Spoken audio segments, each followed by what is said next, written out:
برادران هیچ وقت هیچ کس رو از موضع بالا به پایین نگاه نکنید.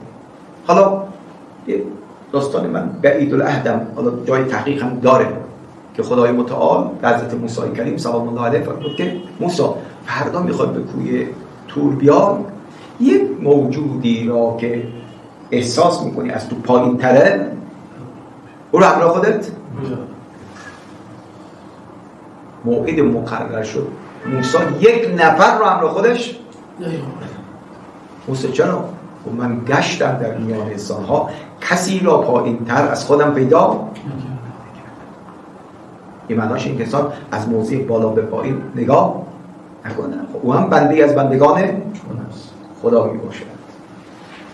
امام زین العابدین حدیث الان یادم اومد میگه افراد از چند دسته خارج نیست نسبت به خدا، یا از تو بزرگتره یا از تو کوچیک‌تره یا همسال با شماست.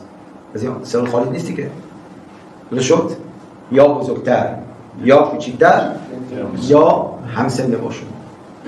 خب بگوش بده میگه اونی که بزرگتره او سبقت در ایمان داره، زودتر از تو به سن تکلیف رسیده، پس او کارهای انجام داده که تو انجام ندادی. پس بگو چون او سبقت در ایمان داره از من چیه؟ این نگاه سازنده است.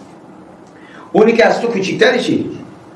بگو ایشون کوچیک‌تره، هنوز پرونده اعمالش پاک، گناهانی که من انجام دادم و انجام نداده، پس او از من بهتره، به همسن خودم رسیدم.